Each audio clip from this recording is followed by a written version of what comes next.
ये जो अवार्ड है, हमारे महासचिव उसके बारे में बताएंगे तो आपको समझ में आएगा कि हमने स्पेशली आपको क्यों बुलाया।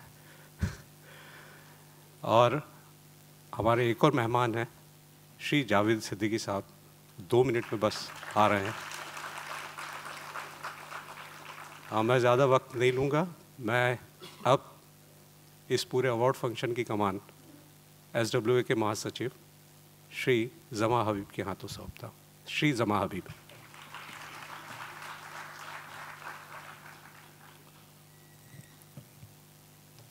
शुक्रिया। तो आज तीसरा दिन इख्तिताम पे पहुंचने ही वाला है।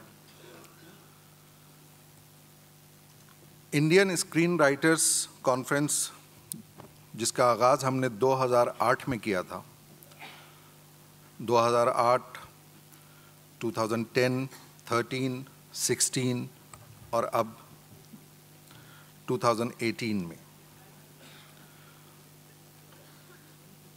तीसरे ISC में से, बल्कि तीसरे ISC से हमने अपने राइटर्स को उनके खिदमात के लिए हमने अवार्ड देना शुरू किया था।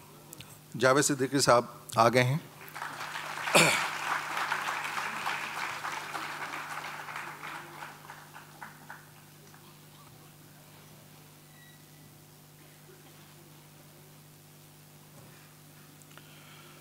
तो तीसरे इंडियन स्क्रीन राइटर्स कॉन्फ्रेंस से हमने अवार्ड देना शुरू किया और 2013 में जिन्हें अवार्ड दिया गया था उनमें जो नाम हैं वो गुलजार साहब, सलीम जावेद साहब और टीवी के लिए मनोहर श्याम जोशी साहब। 2016 में फिल्म के लिए अवार्ड था विजय आनंद जी के लिए, लिरिक्स के लिए था साहिर साहब के लिए और टीवी के लिए श्री श्रद्ध जोशी के लिए।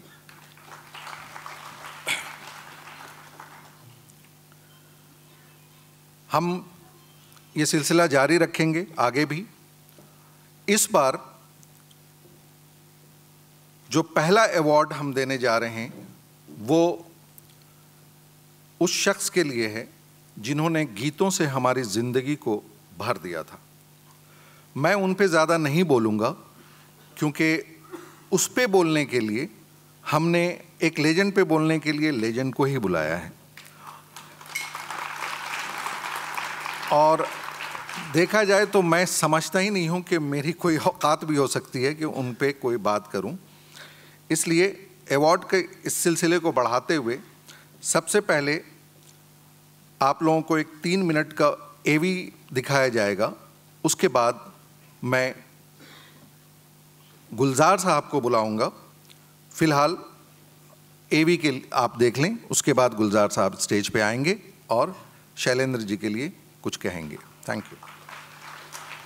ये है इम्पैक्ट।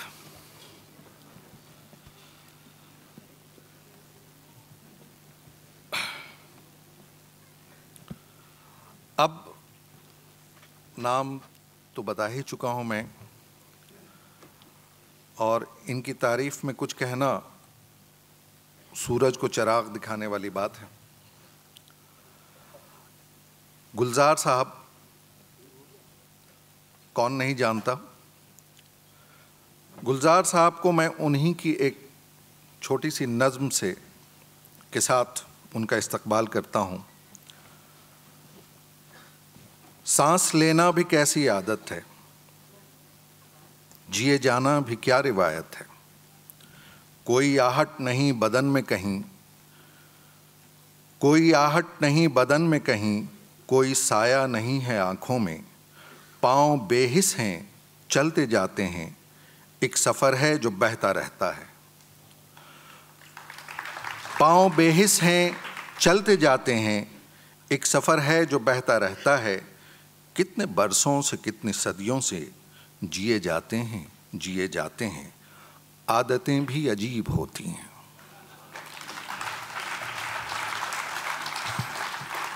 मैं बुलाना चाहूँगा गुलजार साहब को, प्लीज़ स्टेज पे आ जाएं।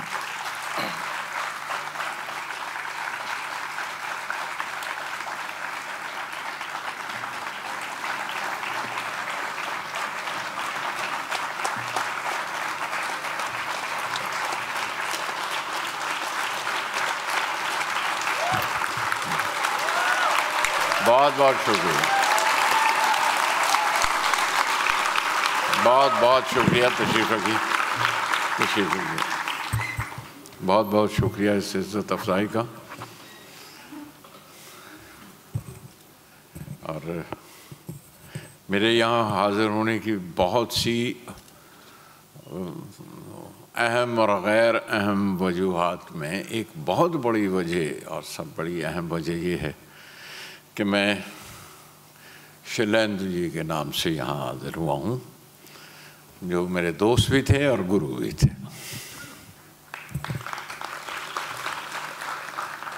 और आज उनकी गैर हाज़िरी में फिर मैंने शैलेंद्र जी कह लिया। मुझे याद है जिस तरह से उन्होंने मुझे डांटा था, और बॉम्बे यूथ कॉयर में मुलाकात होती थी उनके साथ, अक्सर इप्टा में भी आया करते थे इंडियन, और पीडब्ल्यू में भी मिलते थे। तो मुझे डांट के एक बार उन्होंने कहा था, ये तुम्हारे साथ व्यासु और देबू ये दोनों मुझे शैलेंद्र कहते हैं, तुमने ये जी का दुम छल्ला क्यों लगा रखा, इसे निकालो। तो झिझकते हुए फिर सिर्फ शैलेंद्र कहते हुए कुछ बोल लगता था, बड़ा ऑड लगता था। सीनियर थे, मुझसे बड़े थे, लेकिन स्वभाव ऐसा दोस्ताना कि बड़ी मुश्किल से आदत डाली, और या उन्हें शैलेंद्र कह लिया और जी दिल में कह लिया, उन्हें ना कह, ताकि वो ना सुने। ये अगर बंद कर दो तो बड़ा आँख पे लगता है ये। हाँ,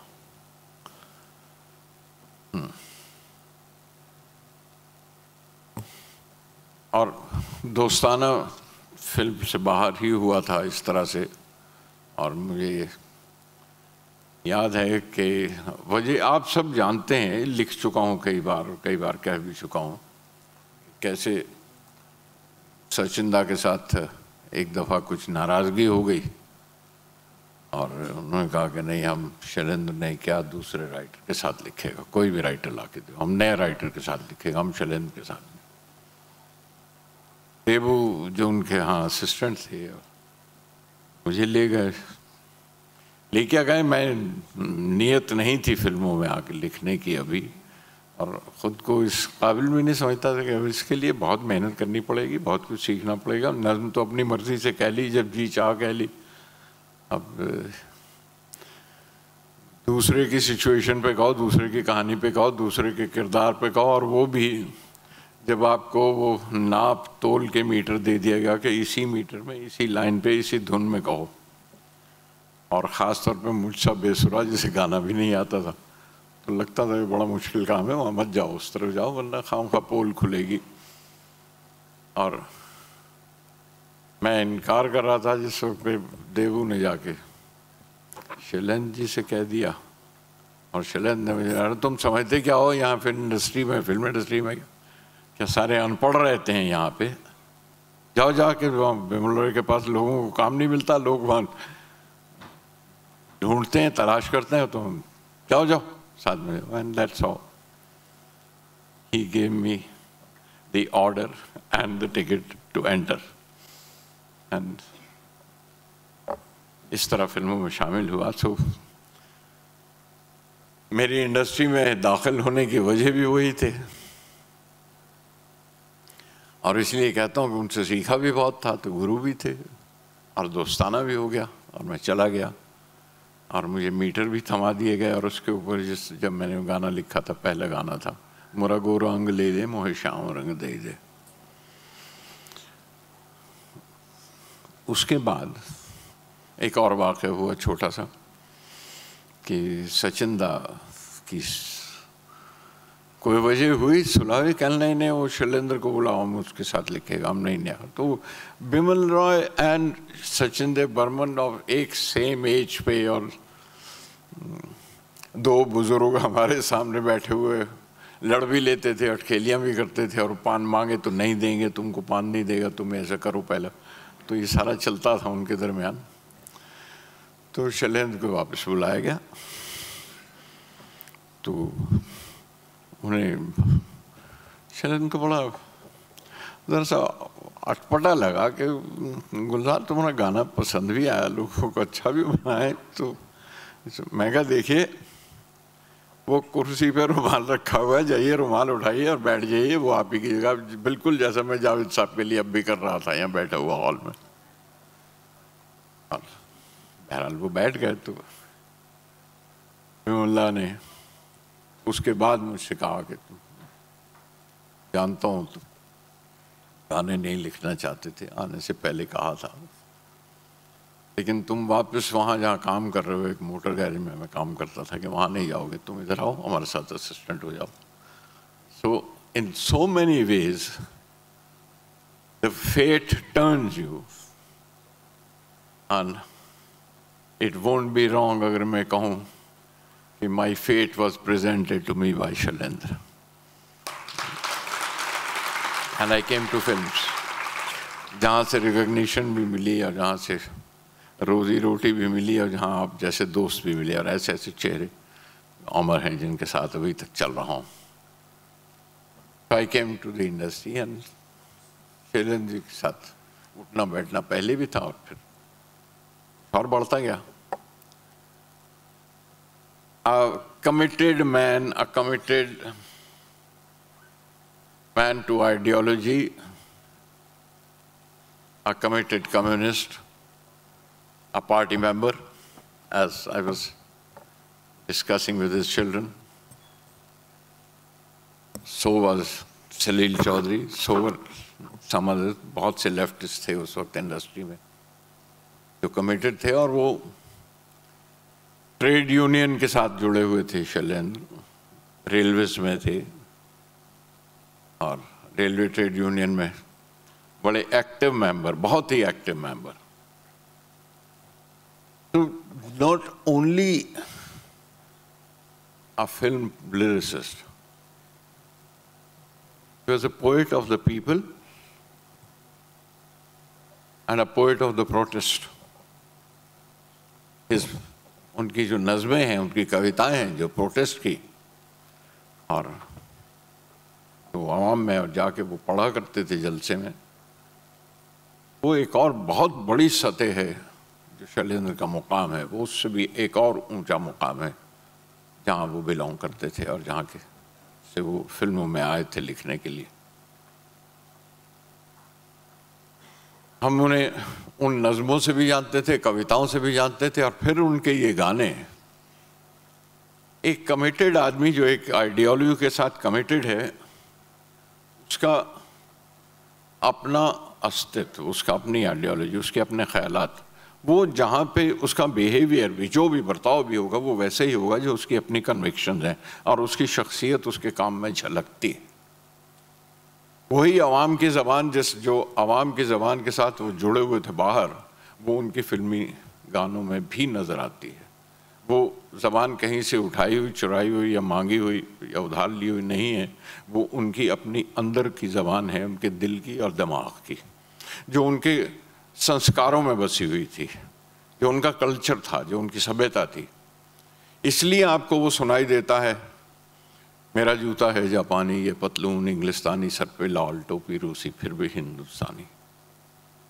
ये आवाज़ उनके अंदर की आवाज़ है, और जहाँ मौका मिलता है वो किसी सिचुएशन पर, किसी कैरेक्टर पे, वो अपनी बात कह देने की कोशिश ज़रूर करते हैं। दिल का हाल सुने दिल वाला, कह के रहेगा कहने वाला, अरे रे रे रे ये तो है थानेदार का साला। ये इस अंदाज में आपने, और ideological, with an thought, with an ideology, ये गाने मार्क उस तरह से नहीं किए, लेकिन वो तहों में, अल्फाज की तहों में अपनी बात रख देना, और एक लेयर और रख देना जो सामने स्क्रीन पे नज़र आता है, उसके पीछे भी वो कुछ कह रहे हैं। ये बात शैलेंद्र जी के पास थी, और शैलेंद्र ही ने दी, और हमने उन्हीं से सीखा था, इसलिए हमें मालूम था कि वो क्या कर रहे हैं। जब वो ऊपर की बात कहते हैं तो उसके नीचे एक बात और कह रहे हैं। आम आदमी, अभी फिल्म में आपने कहा कि बिल्कुल आम आदमी, हाँ आम आदमी से जुड़े हुए थे, आम इंसान से जुड़े हुए थे और आम आदमी की स्ट्रगल के साथ जुड़े थे। इसलिए, और ये बात, ये मिसाल मैं कई बार दे चुका हूँ, कई बार कई जगह पर, और लिखा भी है कि जब ये कहते हैं मेरा जूता है जापानी फिर भी दिल है हिंदुस्तानी, एक कॉमन आदमी, एक कॉमन मैन, उसको वो डिफाइन कैसे करते हैं और उसकी ताकत को किस तरह से, की क्षमता को, उसके अंदर जो उसके अंदर अपना अस्तित्व है, जो अपनी हैसियत है उसकी, वो जिस तरह से बयान करते हैं उसके अंदर, तो वो बात वो अपने कह भी जाते हैं, होंगे राजे राजकुमार हम बिगड़े दिल शहजादे। This a common man he is talking about. वो एक अंदाज है जो राज साहब कैरी करते हैं, and he was playing a common man. होंगे राजे राजकुमार हम बिगड़े दिल शहजादे, और हम सिंहासन पर जा बैठे जब जब करें इरादे, मेरा जूता है जापानी ये दिल है हिंदुस्तानी। तो वो बात मामूली बात नहीं है, वो जमहूरियत की बात भी करते हैं, उसमें डेमोक्रेसी की बात भी करते हैं, और उस आम आदमी की बात भी करते हैं जब वो इरादा कर ले तो कैसे वो अपना इनकलाब पैदा करता है, रेवोल्यूशन पैदा करता है, वो बात भी उसमें कहते हैं। सो सिर्फ ये कि उनके गाने पॉपुलर हुए, सिर्फ उसी हैसियत के पे नहीं देखना चाहिए। शैलेंद्र को जानने के लिए आपको कुछ लेयर्स और भी खोलनी पड़ेंगी, उनको पहचानने के लिए आपको कई तहें और कुरेदनी पड़ेंगी नीचे से, वरना आवारा गाना, आवारा एक पूरे मुल्क का गाना बन गया जाके हिंदुस्तान से बाहर।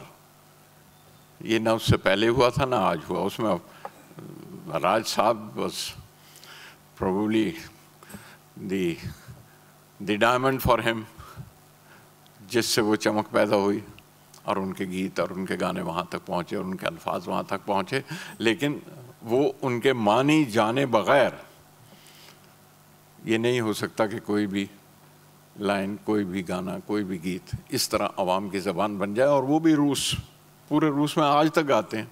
वो राज कपूर बोलते हैं, राज कपूर बोलते हैं, जिस तरह से वो बोलते हैं उसका गाना बोल गया। एक जगह थी यहाँ सांता क्रूज में जिसका नाम था बापू निवास। सांता क्रूज स्टेशन के उस तरफ है एक गली में। ये एक जगह थी जो शैलेंद्र जी ने ली, एक जगह ली थी कि यहाँ पे एकांत में बैठ के लिख सकूं। काम था, लोग बाग साथ रहते थे, सिटिंग्स होती थी, सारा नहीं कर पाते थे, वक्त नहीं मिलता था, तो ओवरनाइट करना, देर तक काम करना, कुछ काम। बापू निवास एक जगह ली उन्होंने, वहाँ एक 1 बेडरूम, एक कोई छोटा सा बंगला था, उसका आउटर हिस्सा, कि मैं यहाँ पे बैठ के आराम से काम कर सकूँगा, किसी वक्त लिख सकूँगा। तो बाशु के कुछ दोस्त, बंगाल से कुछ 2 दोस्त आए, तो ठहरने के लिए जगह नहीं थी, तो शैलेंद्र, ये दोस्त मेरे आए हैं बंगाल से, कलकत्ता से, इनको रहने के लिए 2-4 दिन रहेंगे, चले जाएंगे। हाँ रख लो बिठा। देवू का कोई रिलेटिव आ गया तो वो वहाँ पे टिक गया, कुछ काम ढूंढने आया तो वहाँ पे आके शाम के वक्त एक वो दारू का अड्डा बनता था, कभी ठर्रे का और कभी आंटी के यहाँ से आया हुआ, और वो जो टिपिकल नाम होते हैं, पास्कल का है और पहली धार का है, और ये सारे नाम वहीं के सुना करते थे। तो कभी शैलेंद्र आ गए, कभी सलीला आ गए, और कभी वो बैठ गए, कोई 2-4 वो साथ में बैठे हुए, और डिस्कशन हो रही है on Spartacus, my glorious brothers, the naked God, literature का डिस्कशन चल रहा है, एंड सारे के सारे कम्युनिस्ट बैठे हुए अपने बता रहे हैं। और उस वक्त की पूरी कम्युनिस्ट मूवमेंट की, और बड़े ताव में आके, और फाइनली ये होता था कि वो वन फॉर दी रोड होता है ना, वन फॉर दी रोड वो करते हैं, तो मतलब वो क्लाइमैक्स वो डिस्कशन का होता था कि एक एक ग्लास तोड़ा और चले निकले, तुम जाओ फिर नहीं आएंगे कल से, और ये कह के अगले दिन फिर वहीं मजमा। हाँ, और उस बापू निवास में, उस मकान में, वो जगह जो शैलेंद्र ने ली थी एकांत में बैठने के लिए, वो अकेले कभी भी वहाँ पे नहीं देखे गए और ना दाखिल हुए। वहाँ पे लोग ही रहते रहे और दोस्त यार रहते रहे। That is the personality, that's the वो शख्सियत है शैलेंद्र की, उस तमाम आइडियोलॉजी के साथ और वो तमाम दोस्तों के साथ। और but this is how I know Shailendra. अब भी जब कोई बात इस तरह की होती है कि आज गानों के मानी बताइए, तो कई बार जी चाहता है यार वो शैलेंद्र से पूछ लो जाके, काश शैलेंद्र होता तो कोई बामानी आपको लाइनें देता और कोई अच्छी लाइनें देता और कोई आज की ज़िंदगी से जुड़ी हुई बात कहता। कहीं ना कहीं फोक उनमें, ये तीसरी किस्म के गाने आपने सुने आज। क्या है कि चिट्ठियाँ हो तो हर कोई बाँचे, भाग न बाँचे कोई। कहाँ से ये लाइन मिलेगी आपको? चिट्ठियाँ हो तो हर कोई बाँचे, भाग न बाँचे कोई। और वहाँ से वो फोक की एक लाइन लेके, हरे भरे नीम तले मिला है किसी का झुमका, और ये फूल उठा के, and he makes a song out of it. That is Shailendra. वो किस तरह से कोई छोटी मोटी सी चीज़ उठा के और उससे वो गाना बना देते हैं, वो गीत बना देते हैं। That is Shailendra, and there is so much to learn from Shailendra. I have learned to the extent when he was there. I am still learning from his songs, and I present on behalf of everybody his songs to you so that you keep learning with it, and I wish his biography be written again and again. Thank you. बहुत बहुत शुक्रिया। यहीं आपको रुकना है।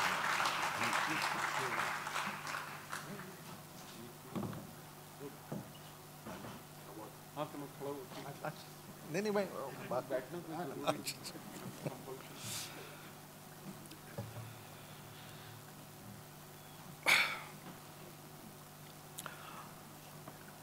अब मैं बुलाना चाहूँगा,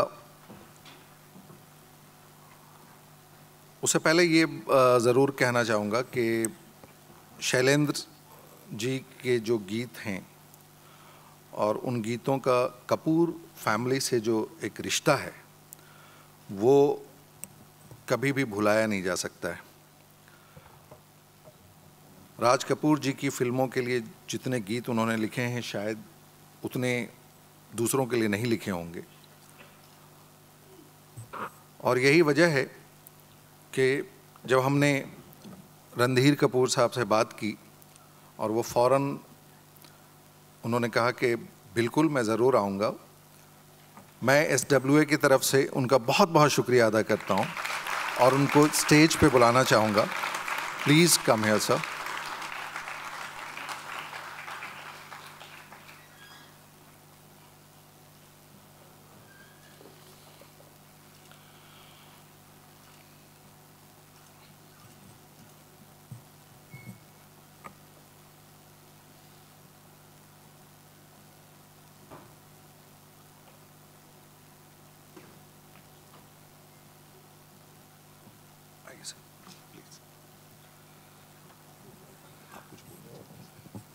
जरूर जी।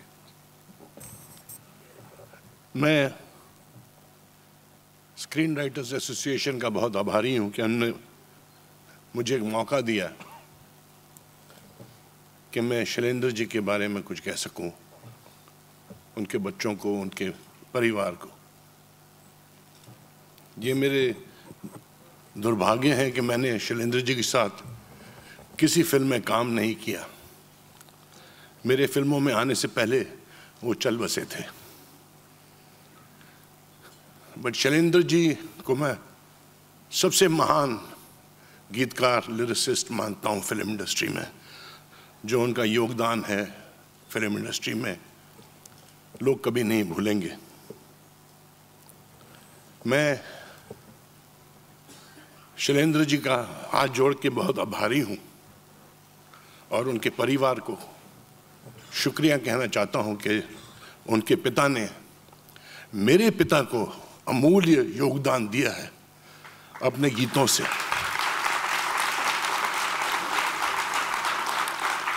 राज कपूर जी के करियर में शैलेंद्र जी का भी बहुत बड़ा हाथ है। वो गाने गीत नहीं होते तो शायद राज कपूर जी भी राज कपूर नहीं होते। और जो उनने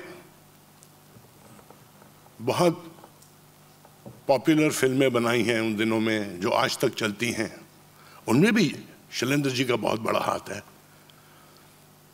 मैं बहुत आभारी हूं जो उनने मेरे पिता को दिया, आरके फिल्म्स को दिया, और हम तक खा रहे हैं उसका। आज शैलेंद्र जी का ये खा रहे हैं। Thank you very much.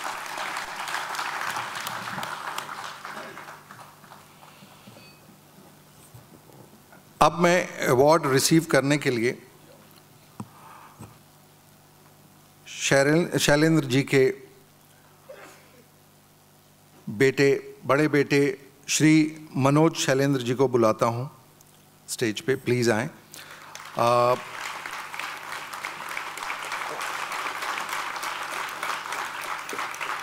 उनकी बेटी अमला शैलेंद्र मजुमदार जी को बुलाता हूं। प्लीज आ जाएं।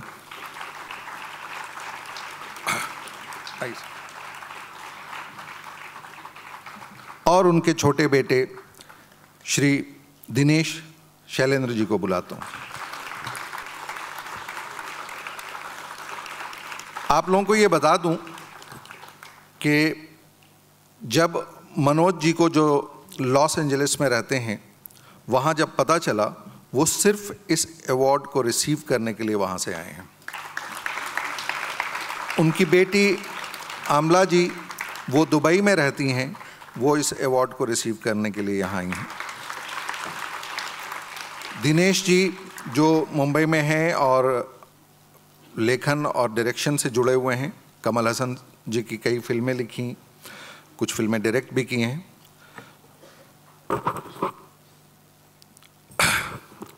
मैं गुजारिश करूंगा गुलजार साहब और रणधीर कपूर साहब से कि वो इस अवार्ड से इनको नवाजें।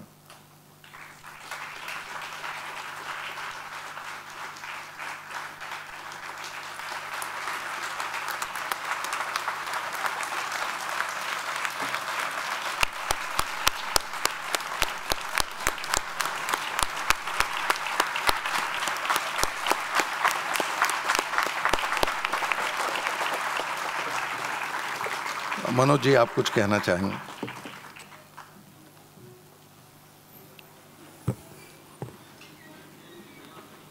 Good evening, everyone.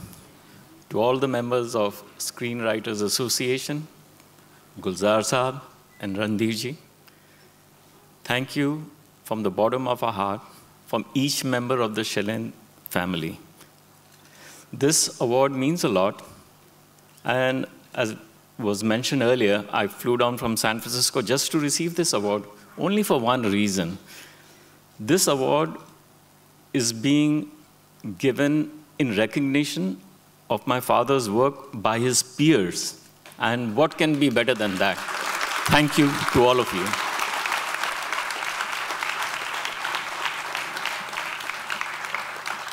शुक्रिया मनोज जी। आप में से कोई कुछ कहना चाहते हैं? Please. It's been such an emotional journey to come here and to receive this award for Baba. I cannot express my gratitude. I think I will just burst into tears. But thank you ever so much, everyone who's involved in this. Thank you.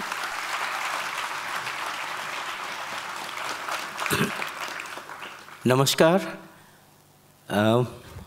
I'm the youngest in the family among the 5 children.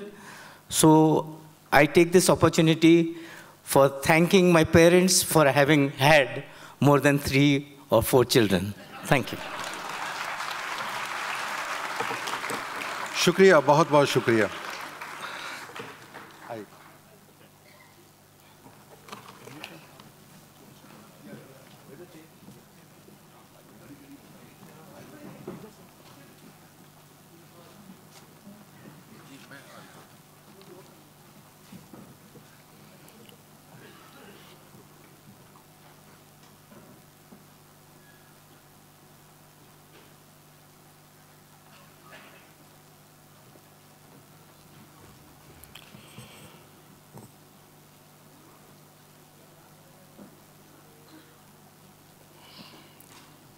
दूसरा award फिल्मों के लिए जाता है ख्वाजा अहमद अब्बास साहब को।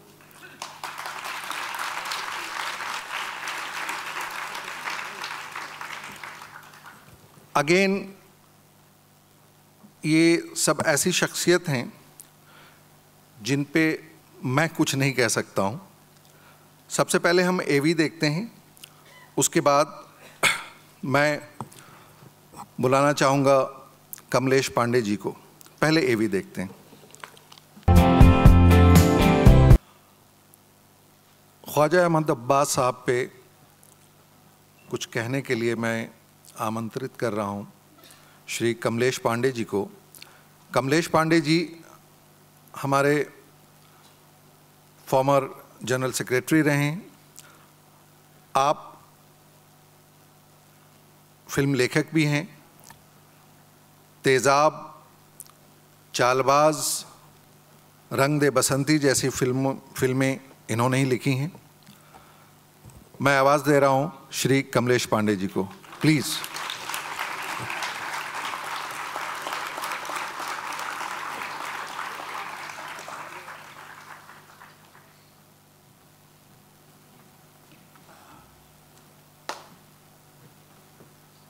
इसको कहते हैं घर की मुर्गी दाल बराबर।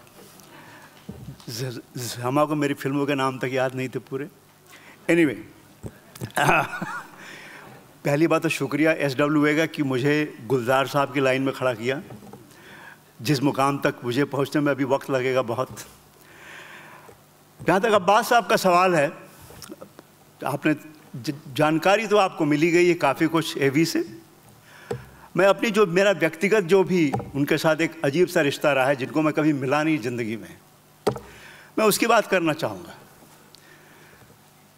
1960 की बात है, जब हिंदी कहानी बहुत रूज़ पर थी, बहुत कुछ लिखा जा रहा था। एक अब कहानी आई थी गेहूं और गुलाब। मैं उस कहानी के बारे में थोड़ी बात करना चाहूँगा, क्योंकि वो अब्बास साहब की कहानी थी। और कहानी ये थी कि एक फिल्म शूटिंग की यूनिट है बॉम्बे से, एक गांव में जाती है शूटिंग करने के लिए। और कहानी है किसानों के बारे में। और जो फिल्म का हीरो है बहुत खूबसूरत है, हैंडसम है। जाहिर है आज भी होता है कि गांव में कोई शूटिंग की यूनिट पहुंच जाए तो बुखार आ जाता है पूरे गांव को। सब लोग फिल्म वालों के पीछे पागल हो जाते हैं, इश्क होने लगते हैं। फिल्म के हीरो हों या डायरेक्टर हों या टेक्नीशियन हों, सब भाव खाने लगते हैं। वो बेचारा किसान, उन्होंने उनका खेत लिया है किराए पे शूटिंग करने के लिए। होता है ना, हम जाते हैं शूटिंग पे तो किसानों को खेत ले लेते हैं कि फिर भाई तो तुम्हारे खेत इतना पैसा ले लो, हमें शूटिंग करने दो।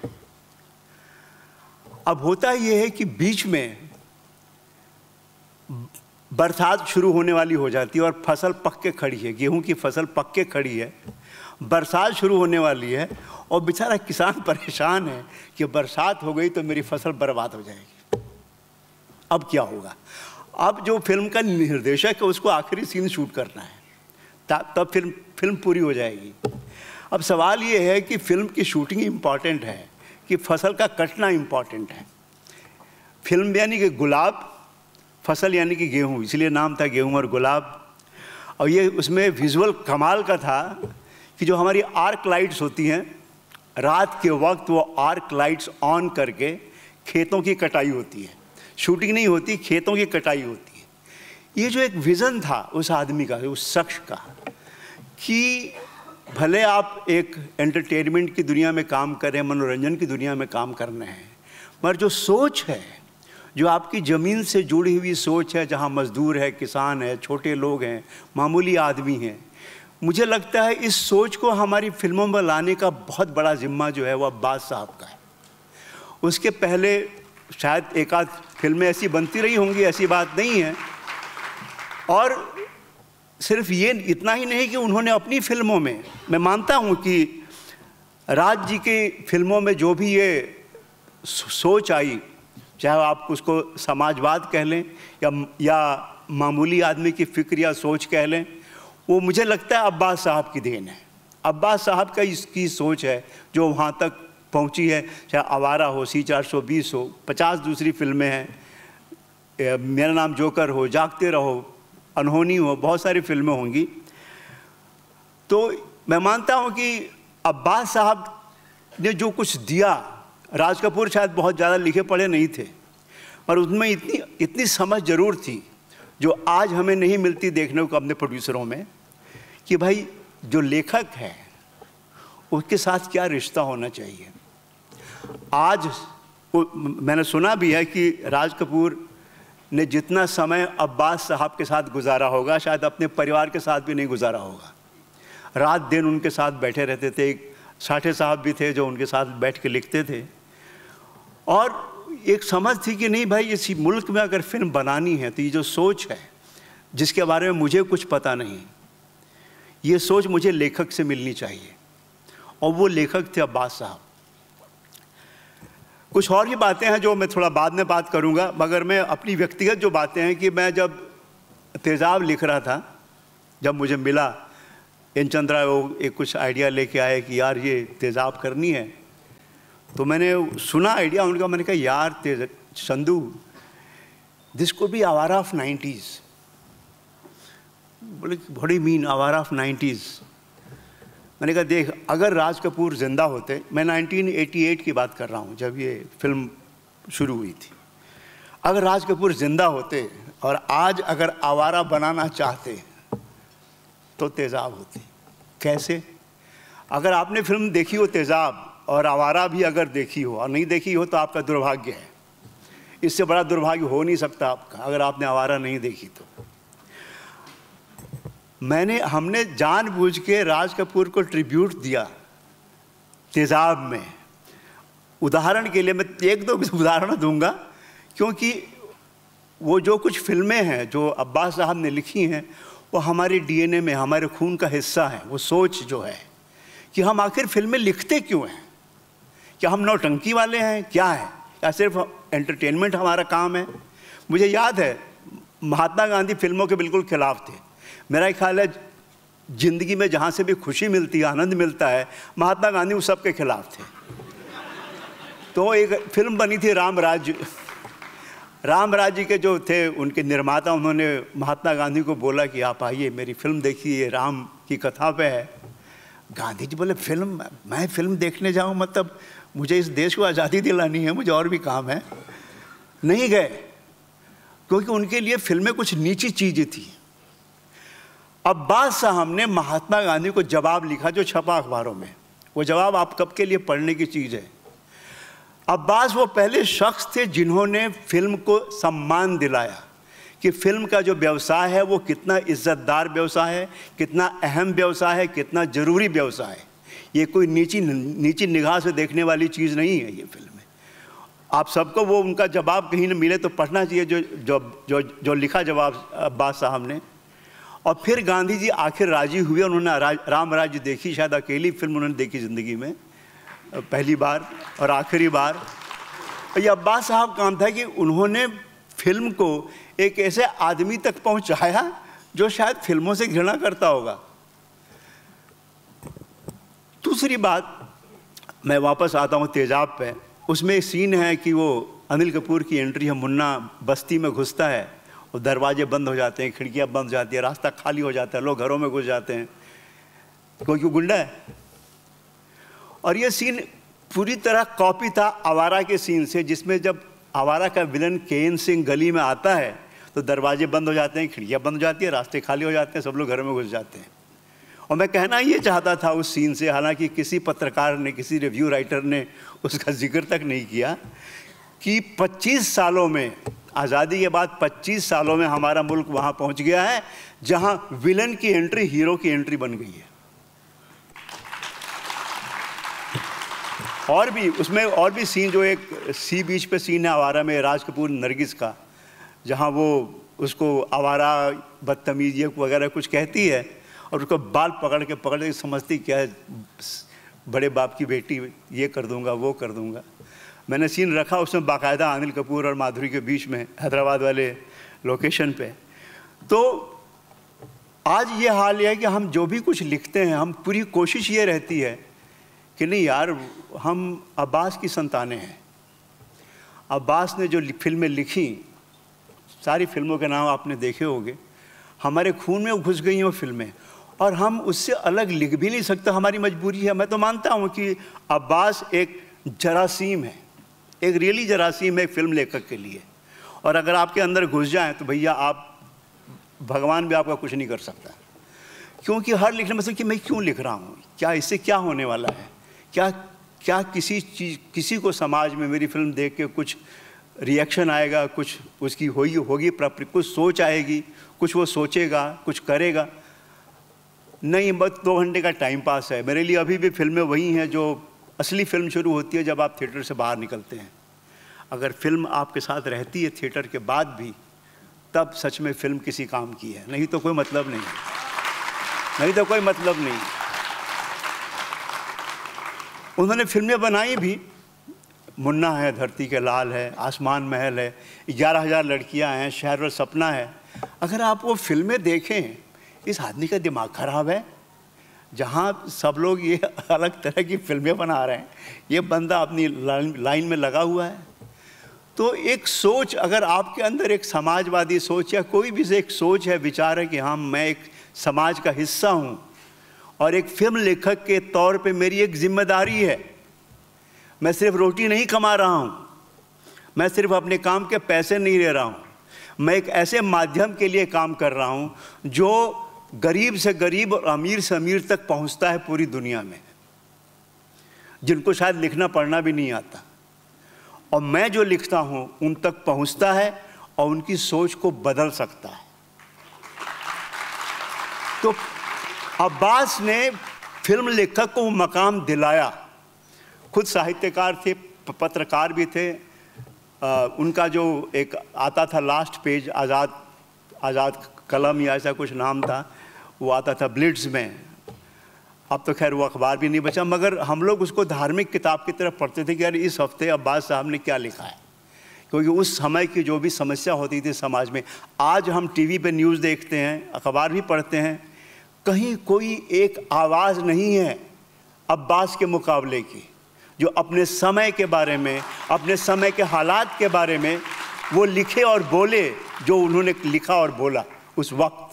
ठीक है, उनकी अपनी एक विचारधारा थी, साम्यवादी थे, कम्युनिस्ट थे, लेफ्टिस्ट थे, ठीक है, मगर फिर भी समाज की इतनी चिंता थी उन्हें।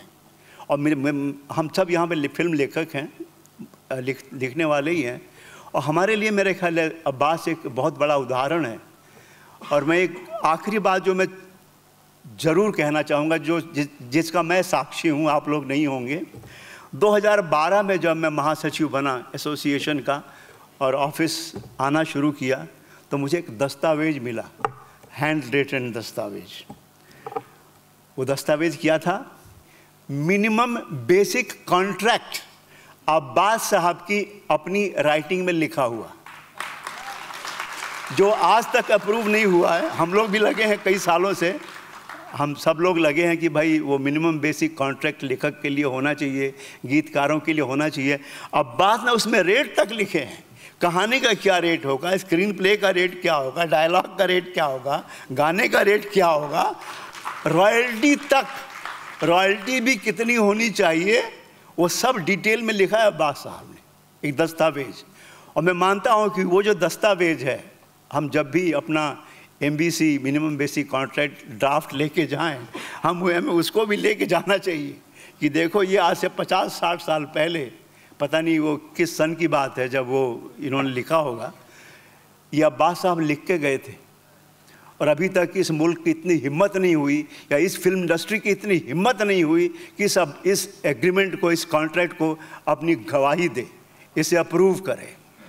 तो ये हम ऐसी इंडस्ट्री में हैं, अब उसके बारे में ज़्यादा बोलने की ज़रूरत नहीं है मगर ये है कि एक फिल्म लेखक की तरह मैं मानता हूँ कि अब्बास साहब एक ऐसा उदाहरण है, और मैं दुआ करता हूँ कि वो जो जरासीम है हम सब की खून में घुसे, और तभी उस खून से अच्छी फिल्में निकलेंगी।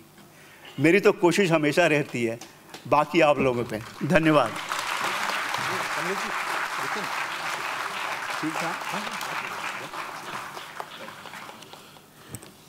शुक्रिया कमलेश जी। बात तो सही है, घर की मुर्गी दाल बराबर। जावेद अख्तर साहब आने वाले थे, लेकिन उनकी तबीयत ख़राब हो गई। ऐसे परेशानी वाली बात नहीं है, लेकिन तो चूँकि घर के हैं तो हम ऐसे मौके पे तो इनसे फ़ायदा ना उठाएं तो और फिर ये किस काम के। अब मैं अवार्ड ख्वाजा अहमद अब्बास साहब का अवार्ड रिसीव करने के लिए बुलाना चाह रहा हूँ। हाँ सॉरी, मैं मिस कर गया। अवार्ड देने के लिए मैं बुलाना चाह रहा हूँ रणधीर कपूर साहब को। Please sir. यहाँ भी वही रिश्ता है जो आप देख चुके हैं, ख्वाजा अहमद अब्बास और राज कपूर साहब का रिश्ता। अवार्ड के लिए मैं बुलाना चाहूँगा मेरी एक बहुत ही अच्छी दोस्त और बहुत ही अच्छी एक्ट्रेस जो अब्बास साहब की ग्रैंड डॉटर हैं, और शाहिद कपूर, और अभी आपने धड़क फिल्म देखी होगी, ईशान की मम्मी हैं। खुद भी बहुत ही अच्छी एक्ट्रेस हैं, आप लोगों ने देखा होगा काफ़ी फिल्मों में, कई सीरियल्स में। नीलिमा अजीम जी को प्लीज़।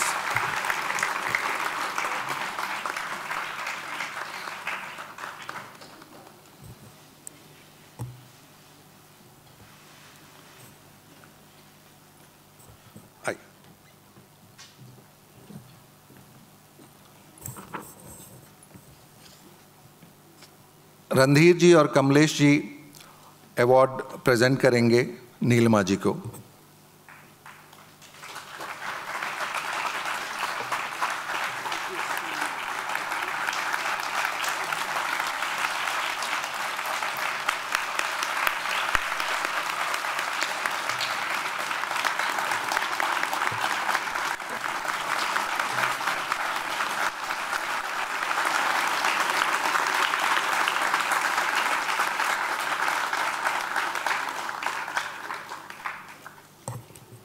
नीलिमा जी प्लीज़ आप कुछ कहें।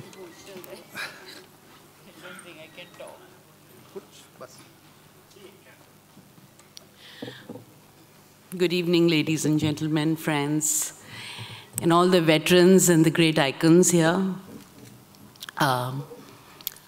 It's a very emotional moment. It's a little difficult for me to speak because I was 6 years old.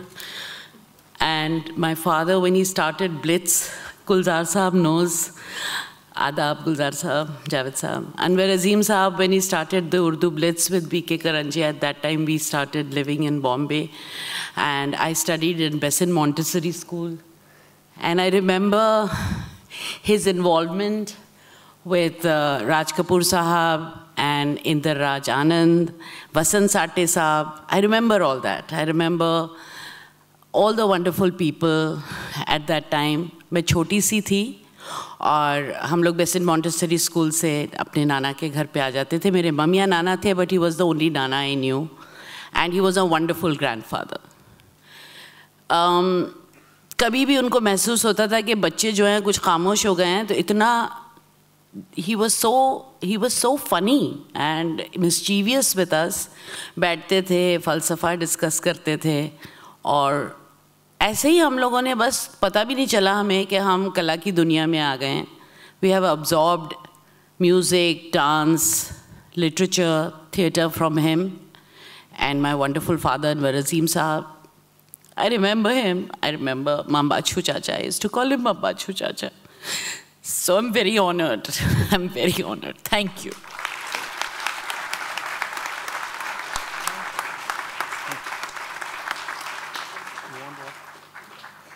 शुक्रिया नीलिमा जी। एक और अभी याद आया मुझे जो मैं मिस कर गया था कि अब्बास साहब की जो आखिरी फिल्म थी एज राइटर, उस फिल्म को राज कपूर साहब पूरी नहीं कर पाए थे और रणधीर जी ने ही उस फिल्म को एज डायरेक्टर कंप्लीट की थी। That was Hina.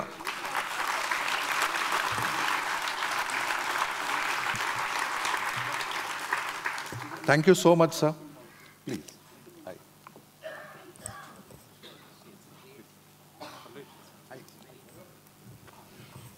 आप तो मतलब थैंक यू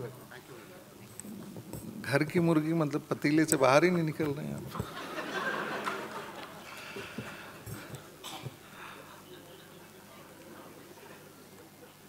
शुक्रिया बहुत बहुत। अगला अवार्ड टीवी के लिए, हालांकि डॉक्टर राही मासूम रज़ा साहब फिल्मों में काफ़ी लिख चुके हैं, लेकिन टीवी में जो लिखा है वो अपने आप में एक तारीख है, और वो महाभारत।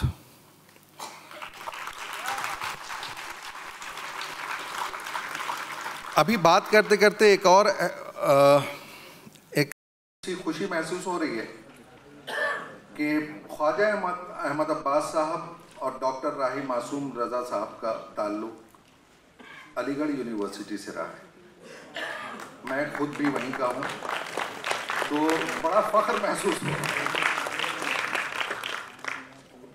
मैं बुलाना चाहूँगा जनाब जावेद सिद्दीकी साहब, सॉरी इससे पहले एक AV, I am so sorry, please आप लोग एवी देख लें, उसके बाद जावेद सिद्दीकी साहब आके उनके बारे में कुछ कहेंगे। Thank you.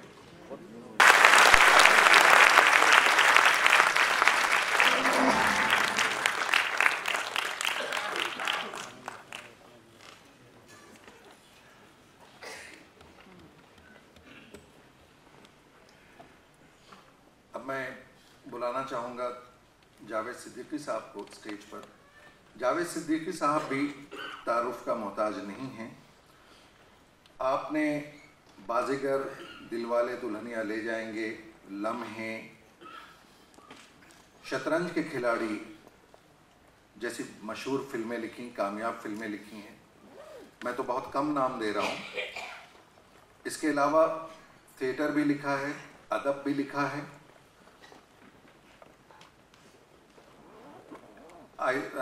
तुम्हारी अमृता, हाँ सॉरी, वो नम्रता में कंफ्यूज हो रहा था।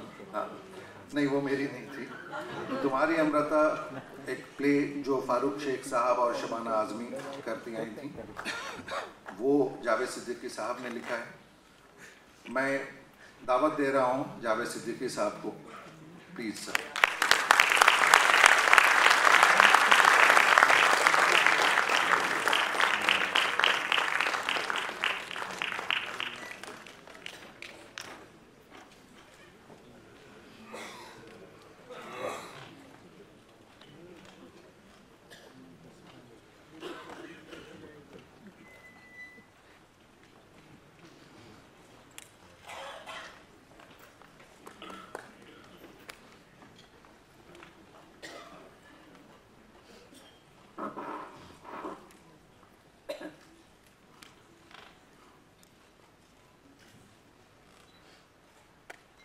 मेरे नहायत मोहतरम और अज़ीज़ दोस्त गुलजार साहब,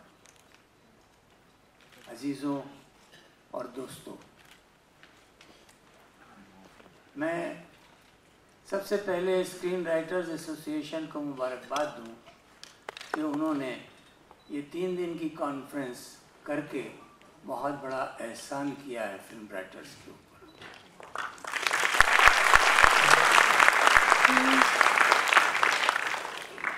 दूसरा शुक्रिया मैं उनका अदा करना चाहता हूँ। मेरी ही अपनी एसोसिएशन है, मगर फिर भी जिन लोगों ने ये बंदोबस्त किया है, जिन लोगों ने ये सोचा है, उनकी तारीफ़ किए बगैर मैं नहीं रह सकता कि आज हम उन बुज़ुर्गों को याद कर रहे हैं, उन्हें सम्मान दे रहे हैं जिनके जलाए हुए चिरागों की रोशनी में हम यहाँ तक पहुँचे।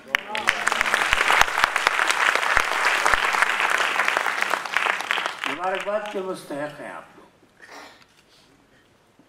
मेरे दोस्त संजय चौहान ने मुझे हुक्म दिया कि मैं राही मासूम रज़ा साहब के बारे में कुछ कहूँ। ये बिल्कुल ऐसी बात है जैसे टॉर्च की रोशनी में चांद को तलाश किया जाए। राही साहब बहुत बड़ी शख्सियत। ये हमारी बदनसीबी है कि हम में से ज़्यादातर लोग जो हैं वो उस शख्सियत का, उस इतने बड़े कैनवस का सिर्फ एक हिस्सा ही देख पाते हैं, और वो है उनकी सीरियल राइटिंग, और वो भी महाभारत। लेकिन राही साहब इतने छोटे नहीं थे। राही साहब एक मल्टी फैसेटेड कैरेक्टर थे, और अगर आप उनके करीब जाके उनको समझने की कोशिश करें तो आपको अंदाज़ा होगा कि उनका फैलाव, उनका विस्तार कितना दूर तक गया है। उनकी सबसे बड़ी पहचान जो थी वो थी कि वो एक बहुत ही अच्छे शायर थे, और ये शायरी उस ज़माने में वो कर रहे थे जब उनके मुकाबले पर उनके साथियों में बहुत बड़े बड़े नाम हुआ करते थे। मजाज हुआ करते थे, सरदार जाफरी हुआ करते थे, खलीलुर रहमान आज़मी हुआ करते थे, जानिसार अख्तर हुआ करते थे, कैफी आज़मी हुआ करते थे, दर्जनों हुआ करते थे। और उस ज़माने में वो आदमी जो है वो अपना सिक्का बंद करता। अलीगढ़ में जब वो पढ़ाते थे उस ज़माने से ही उनकी शोहरत जो थी वो दूर दूर तक फैलना शुरू हो गई थी। कुछ शायर ऐसे होते हैं जो गज़ल बहुत अच्छी कहते हैं, कुछ शायर ऐसे होते हैं जो नज़्म बहुत अच्छी कहते हैं, लेकिन राही साहब नज़्म और गज़ल दोनों के ऊपर बराबर की दस्तरस रखते थे। क्या आप यकीन मानेंगे कि उस शख्स ने 1857 की पूरी दास्तान नज़्म में लिखी है, जिसमें हज़ारों शेर हैं, 1 2 4 नहीं, हज़ारों शेर पूरी कहानी। वो पढ़ने से ताल्लुक़ रखती है। वो अक्सर कहा करते थे कि मेरा जी चाहता है कि मैं इसका बाकी हिस्सा भी लिखूं, यानी इसे 1947 तक लेकर आऊं, लेकिन शायद उनको वक्त नहीं मिल सका और वो पूरा नहीं कर सके। गज़ल भी बहुत अच्छी कहते थे। अभी आपने एक शेर सुना जो मुझे अफसोस है कि वो गलत पढ़ा गया, इसलिए मैं उसे सही पढ़ रहा हूँ कि ऐ सबा तू तो उधर से भी, इसमें भी बड़ा इम्पोर्टेंट है। और सबा कहते हैं हल्की ठंडी हवा को। ऐ सबा तू तो उधर से भी गुजरती होगी, उस गली में मेरे पैरों के निशान कैसे हैं। ये जो नॉस्टैल्जिया है, इस नॉस्टैल्जिया की इससे खूबसूरत मिसाल हमारी उर्दू शायरी में नहीं मिलती। उन्होंने गाने भी लिखे हैं। आप में से शायद ही कोई होगा जिन्होंने जगजीत का गाया हुआ वो गीत हम तो हैं परदेश में, देश में निकला होगा चांद नहीं सुना होगा। कमाल का गाना था और कमाल चला था। ये उनकी शायरी थी। वक्त नहीं है, वरना उनकी शायरी की बहुत सी मिसालें और बहुत से और जो एस्पेक्ट्स हैं उन पर भी बात की जा सकती है। वो बहुत अच्छे अदीब भी थे। नावल उन्होंने, मेरा ख्याल ये है कि तकरीबन 8 या 9 नावल उन्होंने लिखे हैं। उनका सबसे मशहूर नावल आधा गांव, जो साहित्य एकेडमी अवार्ड के लिए भी मुंतखब किया गया था, लेकिन बदनसीबी से वो अवार्ड उनको नहीं मिल सका, क्योंकि उस ज़माने में जो लोग साहित्य एकेडमी में हुआ करते थे सिलेक्शन बोर्ड में, उनका कहना ये था कि इसमें गालियाँ बहुत हैं। और गालियाँ उसमें इसलिए थी कि जो गांव के लोग हैं वो आपस में जिस तरह बातें करते हैं, आप भी जानते हैं और हम भी जानते हैं। मुझे यकीन है कि आज के ज़माने में अगर वो नावल होता और साहित्य एकेडमी को भेजा जाता तो क्यों वो ज़रूर पास हो जाता, क्योंकि आज तो बहुत सारी फिल्मों में गालियाँ होती। और हैरत की बात यह है कि उन लोगों ने ये सोचा उस वक्त कि अगर ये नावल छप गया और इसको अवार्ड मिल गया और लोगों तक पहुंचा तो लोगों का अखलाक बिगड़ जाएगा। लेकिन हम जो इतनी जिम्मेदारी का काम करते हैं कि लोगों के अखलाक बनाते हैं, उन्हें ज़रा सा एहसास नहीं होता कि जब हम फिल्मों में गालियाँ लिखते हैं तो वो बच्चे जब हमारे सामने लौटेंगे तो क्या हाल होगा। हमें सोचना चाहिए इस बात के ऊपर, क्योंकि हम सिर्फ एंटरटेनर नहीं हैं, हम जिम्मेदार भी हैं अपने समाज के, अपने अखलाक के, अपनी तहजीब के। और ये चीज़ बहुत ज़रूरी है, ये हमें कभी नहीं भूलनी चाहिए। तो मैं कह रहा था कि उन्होंने बहुत सारे नावल भी लिखे हैं। उनका ओस की बूंद, दिल एक सादा कागज़, सीन नंबर 75 और और न जाने कितने, मुझे याद नहीं, लेकिन ये कि बहुत अच्छा लिखते थे और बहुत प्यार से लिखा करते थे। जो कुछ उन्होंने लिखा वो आज भी एक मिसाल के तौर पर किया, क्योंकि उसमें मिट्टी की खुशबू है। वो अपने जो उनका जो छोटा सा गांव था गंगोली, उसकी जो मिली जुली तहजीब थी, जिसे वो छोटा सा हिंदुस्तान कहा करते थे, उस हिंदुस्तान की तहजीब को, जो गंगा जमनी तहजीब थी, जिसमें हिंदू और मुसलमानों के बीच में कोई झगड़ा नहीं था, हिंदू मुसलमान को बुरा नहीं कहता था और मुसलमान हिंदू से नफरत नहीं करता था, उस तहजीब को उन्होंने हर जगह पेश करने की कोशिश की है। टोपी शुक्ला उनका एक बहुत मशहूर नावल है, जिसमें हिंदू मुस्लिम रिलेशंस और उसका पॉलिटिकल एस्पेक्ट क्या है उसको बहुत अच्छी तरीके से उन्होंने बयान किया है। ये सब पढ़ने की चीज़ें हैं, जानकारी हासिल करने के लिए बहुत ज़रूरी है, हम लोगों के लिए बहुत ज़रूरी है कि हम ये जानें कि राही ने क्या किया था और वो क्यों बड़े हैं, क्यों अजीम हैं। अब बात आती है उनके टीवी लेखन की और सिनेमा लेखन की। बेशक उन्होंने बहुत सारी फिल्में लिखी, बहुत अच्छी फिल्में लिखी, एक दो फिल्मों के ऊपर उनको अवार्ड्स भी मिले, लेकिन उन्हें जाना गया, माना गया उसी एक सीरियल से। हालांकि सीरियल उन्होंने और भी लिखे हैं, नीम का पेड़ उनका बहुत अच्छा सीरियल था, लेकिन उनका जो ज़्यादा मशहूर जो काम है, जो उनकी पहचान बन गया, वो था महाभारत। महाभारत के वो बहुत से किस्से सुनाया करते थे। महाभारत जब वो लिखने के लिए, जब उनसे B.R. चोपड़ा के यहाँ बात हुई कि महाभारत कौन लिखेगा, और B.R. चोपड़ा ने, जो बहुत पढ़े लिखे आदमी थे, बहुत ज़हीन आदमी थे और बहुत ज़माना शनास आदमी थे, उन्होंने कहा कि राही साहब लिखेंगे। क्योंकि राही साहब सिर्फ उर्दू के राइटर नहीं थे, राही साहब कई ज़ुबानों के माहिर थे। इंग्लिश बहुत अच्छी जानते थे, उर्दू बहुत अच्छी जानते थे, फ़ारसी जानते थे, हिंदी जानते थे, और हिंदी में उनके कई नावल भी छपे हैं, और थोड़ी बहुत संस्कृत भी समझ लेते थे। तो उन्होंने कहा कि राही साहब लिखेंगे, लेकिन लोगों को बड़ा एतराज़ हुआ। उन्होंने कहा कि एक मुसलमान महाभारत लिखेगा, ऐसा कैसे हो सकता है। तो राही साहब ने कहा कि जो मैं लिखूंगा पहले एक बार उसको सुन लीजिए, अगर आपको लगता है कि एक मुसलमान इंसाफ नहीं कर पा रहा है इस सब्जेक्ट के साथ, तो फिर मैं कलम रख दूंगा, नहीं लिखूंगा। यहाँ एक सवाल ये पैदा हुआ, उस वक्त ये तय हो गया कि राही साहब लिखेंगे, लेकिन सवाल ये पैदा हुआ कि जो हमारी जो मैथोलॉजी है उसमें तो ये है कि वेद व्यास बोलते जाते थे और श्री गणेश उसको लिखते जाते थे। तो अब स्क्रीन पे कैसे दिखाया जाएगा? वो व्यास जी बोल रहे हैं और गणेश जी लिख रहे हैं, ये तो बड़ा ऑड लगेगा। तो फिर किसको, किसी ऋषि मुनि को बिठाया जाए, वो बोल रहा है पीपल का पेड़ है, उसके नीचे एक चबूतरा है, उसके नीचे एक लंबी सफ़ेद दाढ़ी वाला बंदा बैठा हुआ है और वो कहानी सुना रहा है महाभारत की। क्या ऐसा किया जाए? ये भी बड़ा अजीब लगेगा। तो राही साहब थे जिन्होंने ये कहा कि भाई दुनिया का सबसे बड़ा कहानीकार, सबसे बड़ा हिस्टोरियन जो है वो वक्त है, और वक्त ये कहानी सुनाएगा।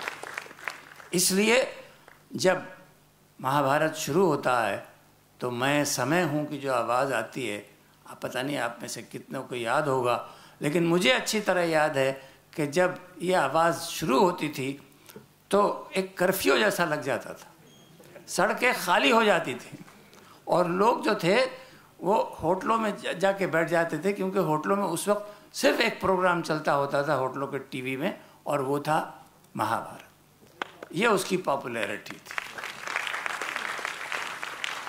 राही साहब ने हिंदी में लिखा या जिस ज़बान में भी लिखा, ये एक सेकेंडरी चीज़ है, लेकिन राही साहब ने जिस तेवर से लिखा, जिस खूबसूरती से लिखा, उसके अंदर एक राइटर की जो खूबियाँ हैं वो किस तरीक़े से उन्होंने महाभारत में इस्तेमाल की हैं, वो देखने के लिए महाभारत अगर कहीं मिल जाए तो दोबारा ज़रूर देखिए। मैं एक प्रोग्राम देख रहा था तो उसमें मुकेश खन्ना साहब अपने इंटरव्यू में कह रहे थे, कुछ उन्होंने उदाहरण दिए थे और मैं हिल गया जब उन्होंने एक एक डायलॉग बोला, क्योंकि वो एक डायलॉग जो है वो उस वक्त की पूरी पॉलिटिक्स को, उस वक्त के पूरे हालात को न सिर्फ ये कि बयान कर रहा है बल्कि एक सीख भी दे रहा है कि सीन ये है कि वो क्या नाम था जो आँख पे पट्टी बांधती थी, हाँ जी, वो जो है गांधारी जी जो हैं वो पितामह के पास आती हैं और पितामह से कहती हैं कि पितामह आप तो हम सब में बड़े हैं, आप तो हम सब से ज़्यादा जानते हैं, आप युधिष्ठिर को क्यों नहीं समझाते? और पितामह कहते हैं पुत्री मैं क्या समझाऊं, इसलिए कि जब छाया शरीर से लंबी हो जाए तो समझ लेना चाहिए कि सूर्यास्त होने वाला है।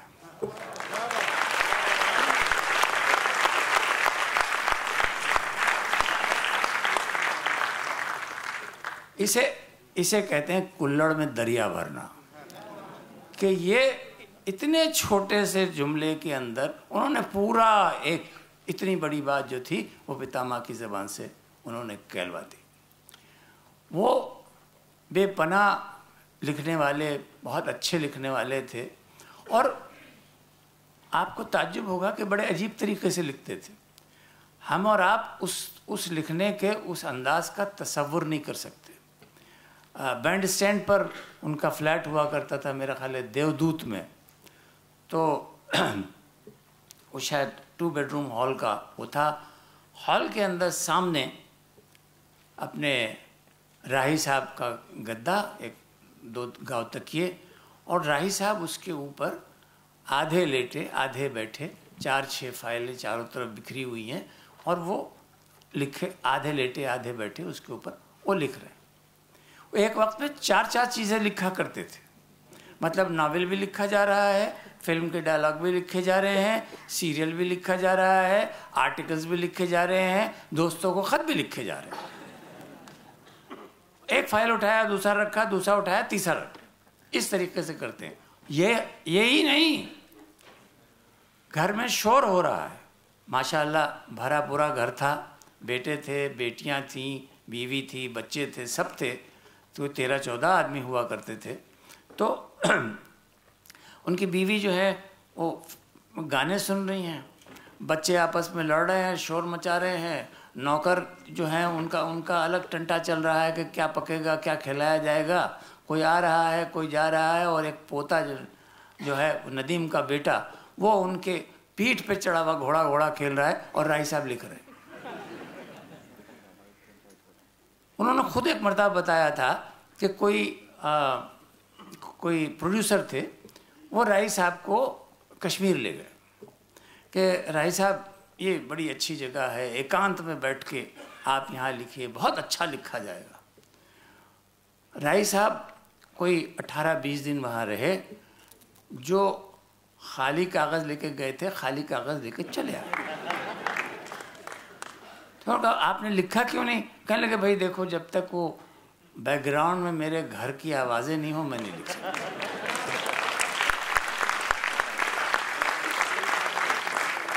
तो वो आवाज़ें उनके लिए म्यूज़िक का काम करती थी और वो लिखते थे। बहुत मुश्किल है इस तरह का कंसंट्रेशन करना लोगों को। अगर बिल्ली भी गुजर जाए तो उसके पाँव की चाप से तकलीफ़ हो जाती है, लेकिन वो लिखा करते थे। अपने तर्ज के एक ही आदमी थे मेरा ख्याल है, क्योंकि अगर आप उनका हुलिया अगर आपको में से कुछ लोगों को शायद याद होगा, शेरवानी पहना करते थे, अंगरखा पहना करते थे, और शेरवानी भी ऐसी आमतौर पर सफ़ेद शेरवानी हुआ करती थी, शेरवानी खुली रहती थी, उसके बटन नहीं लगाते थे, और उसके अंदर से उनका नहायत उम्दा झलझल करता हुआ चिकन का कुर्ता दिखाई देता था, और उनका पानदान छोटा सा, अपने डिबिया उनके सब वो पैराफर्नेलिया उनके साथ। और राही साहब जो थोड़ा सा लंगड़ा के चलते थे क्योंकि उनको बचपन में पोलियो हो गया था, लेकिन हैंडसम आदमी थे, जब जो भी पहनते थे अच्छा लगता था उनके ऊपर, बोलते बहुत अच्छा थे, लतीफ़े बहुत अच्छे सुनाते थे, और अगर कोई भला आदमी अच्छा लतीफ़ा सुना दे तो उस पर ऐसा ज़ोर का क़हक़हा लगाते थे कि छत नीचे आ जाए। तो जब वो बॉम्बे आए फिल्म लिखने के लिए, कुछ लोगों ने उनको बुलाया, शायद भारत भूषण जी ने बुलाया, किसने बुलाया मुझे सही याद नहीं, लेकिन जब वो आए तो लोगों ने कहा कि राय साहब ये अलीगढ़ नहीं है ना लखनऊ है, यहाँ ये आपकी शेरवानी और अंगरखा और ये कुर्ता नहीं चलेगा, यहाँ ज़रा अपना हुलिया तो बदल दीजिए। कहने लगे देखो भाई अगर मैं चलूँगा तो मेरी शेरवानी भी चलेगी, मेरा अंगरखा भी चलेगा और मेरा कुर्ता भी चलेगा। और सच यही है कि आखिर वक्त तक उनकी शेरवानी भी चली, उनका अंगरखा भी चला और उनका कुर्ता भी चला।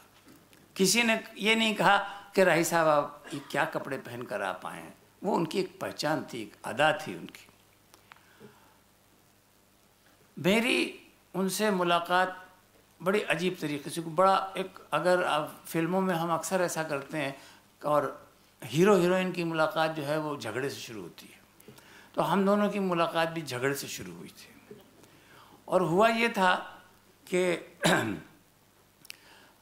राही साहब ने एक आर्टिकल लिखा था जिसमें उन्होंने लिखा था कि उर्दू जो है वो हिंदी की एक शैली है, वो अलग कोई ज़बान नहीं है। अब जाहिर है ये ऐसी बात है कि जिस पर हिंदुस्तान भर के जितने उर्दू वाले थे वो सब लाठी डंडे लेके खड़े हो गए। उनमें मैं भी था। मैं उस ज़माने में जर्नलिस्ट था और मेरे कॉलम जो थे वो अच्छे पढ़े जाते थे, तो मैंने साहब राही साहब की धज्जियाँ उड़ा दी। एक कोई 4 कॉलम का बहुत लंबा चौड़ा आर्टिकल लिखा, जितनी अदबी गालियाँ मुझे आती थी सब लिख दी मैंने। साहब आप ऐसे हैं, जिस उर्दू ने आपको राही मासूम रज़ा बनाया, जिसने आपको पहचान दी, आप उसी को गाली दे रहे हैं। माँ को गाली देने वाला अदीब कैसे हो सकता है? ये मेरा आर्ग्यूमेंट था। खैर वो मजमून चला और उसका बड़ा चर्चा हुआ, राही साहब का भी वो डिस्कशन चलता रहा, बहुत से लोग उनकी तरफ हो गए, इस्मत आपा का बयान आ गया, राही अपने जाफरी साहब का बयान आ गया, क़ुर्रतुल-ऐन हैदर ने बोलना शुरू किया, एक हंगामा हो गया। एक दिन मैं अपने अखबार के ऑफिस में बैठा हुआ था कि किसी ने आके कहा राही साहब आए, तो मैं समझा कि शायद मेरा एक दोस्त है महमूद राही, वो आया होगा। तो मैंने कहा हाँ ठीक है बैठाओ उसको, मैं आता हूँ। तो दरवाजे में देखा तो राही साहब खड़े हो। अब मुझे काटो तो खून नहीं। मैंने कहा यार ये तो मेरा मजमून पढ़ के आए हैं और आज ये मुझे ज़िंदा नहीं छोड़ेंगे। तो बहरहाल आइए राही साहब तशरीफ़ रखिए, आप कैसे आ गए? कहने लगे देखिए मैं आप यहाँ आपकी गालियों का जवाब देने के लिए नहीं आया, मैं आपसे बहस करने के लिए आया हूँ और मैं तब तक नहीं जाऊँगा जब तक या तो आप मुझे कायल कर लें या मैं आपको कायल कर लूँ। खैर बैठे हम बहस करते रहे, बहुत देर तक बहस करते रहे, करीब कोई घंटे भर तक बहस रही, होती रही और काफ़ी मतलब हीटेड आर्ग्यूमेंट जो था। वो मेरा कहना ये था कि साहब ये कैसे मुमकिन है, ये 2 ज़बानें अलग अलग ज़बानें हैं, एक की जड़ संस्कृत में है, दूसरे की जड़ अरबी फ़ारसी में है, एक का अपनी शब्दावली है, दूसरे की अपनी शब्दावली है, एक की अपनी लिपि है, दूसरे की अपनी लिपि है। ये दोनों एक दूसरे की शैली कैसे हो सकती है, उनका अपना आर्ग्यूमेंट था। बात मुख्तसर कर रहा हूँ बात को कि बातें करते करते जब एक पिच पे हम लोग पहुँच गए तो सडनली राही साहब रुके, कहले हमें कुछ खाने को मंगवाइए, खाली पेट कब तक लड़ झगड़ा करेंगे? अरे सॉरी सर मैं तो भूल ही गया। खैर वो हाँ बॉम्बे सेंट्रल पर मेरा ऑफिस था, वहीं करीब में एक ओटा वाला होटल हुआ करता था, तो मैंने लड़के को भेजा जल्दी से, क्या वो वहाँ का कीमा नान बहुत मशहूर था, तो मैंने कहा जाओ कीमा नान लेकर आओ। और कीमा नान आया और राही साहब ने बड़े मज़े लेके खाया और बहुत तारीफ़ की कीमे की भी और नान की भी। और जब खा चुके पान मुंह में रखा तो बोले हाँ भाई हम कहाँ थे? तो खैर वो बात जब ख़त्म होने लगी 2 घंटे की बहस तो वो उठे और उन्होंने कहा, देखिए आपकी बहुत सी बातें सही हैं लेकिन मैं आपकी राय से इत्तेफाक नहीं करता। ये कह के वो बाहर निकले, अपनी एम्बेसडर में बैठे चले गए। उसके बाद मुझे पूरा यकीन था कि राही साहब अब मेरी शक्ल नहीं देखेंगे, मुझे कभी मिलेंगे नहीं। आपको ताज्जुब होगा कि वो कोई 8 दिन के बाद मुझे कहीं मिल गए और मुझसे कहने लगे कि अम्मा तुमने फलानी उसकी नई कहानी पढ़ी, पता नहीं इस्मत की या किसकी कहानी का जिक्र कर रहे थे, वो पढ़ी, वो बहुत अच्छी कहानी है, अगर तुमने नहीं पढ़ी है तो तुम ज़रूर पढ़ना। तो मैं उनकी शक्ल देखने लगा कि ये वही आदमी है जो 1 हफ्ते पहले मेरे ऑफिस में आके मुझसे, लेकिन उस दिन मुझे अंदाज़ा हुआ कि बड़ा आदमी वही होता है जो एक एकेडमिक डिस्कशन को, एक एकेडमिक डिबेट को पर्सनल आर्ग्यूमेंट नहीं बनाता है।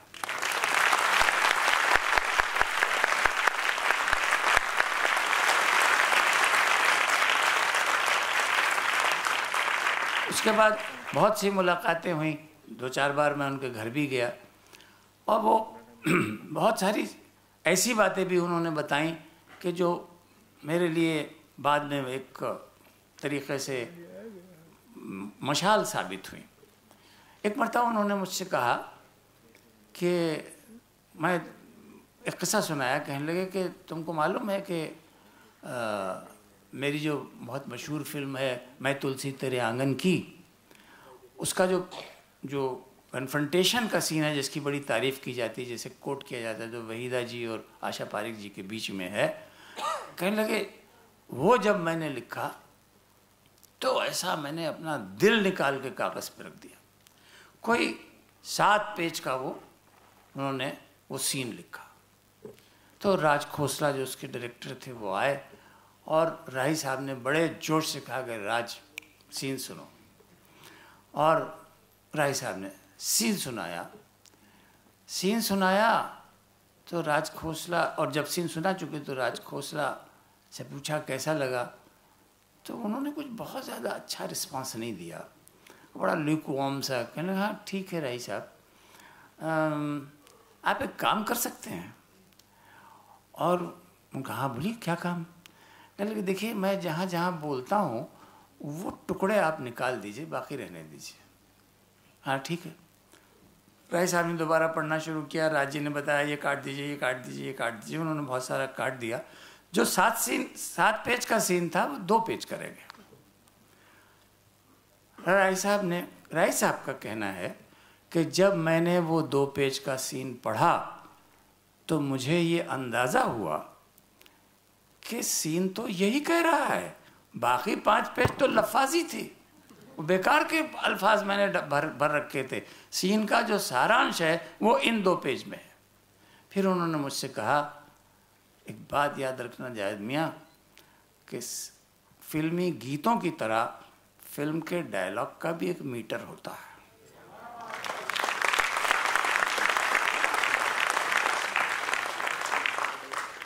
और ये मीटर अगर बढ़ जाए या घट जाए तो सीन बेसुरा हो जाता है।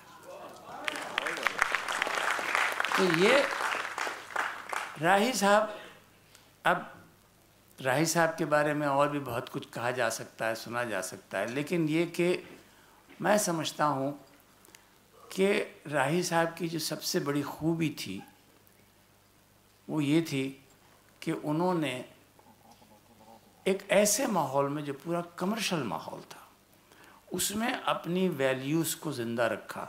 ये जिन 3 बुज़ुर्गों का जिक्र हमने किया है, इन तीनों में ये चीज़ कॉमन है।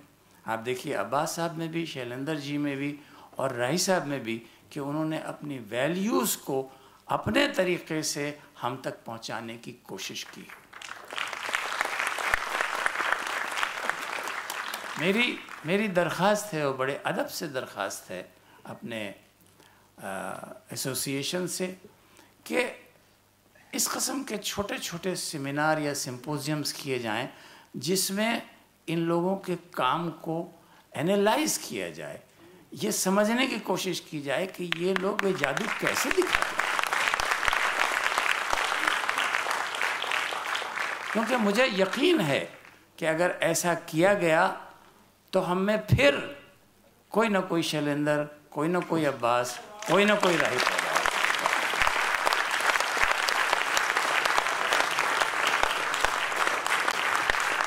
शुक्रिया जावेद साहब।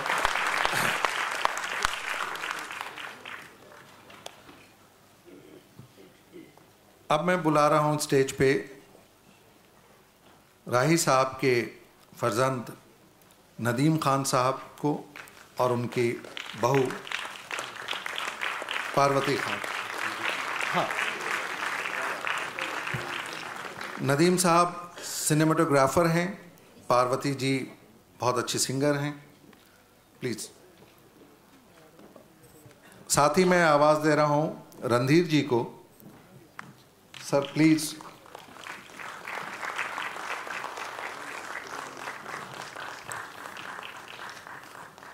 जावेद सिद्दीकी साहब और रणधीर जी अवार्ड पेश करेंगे।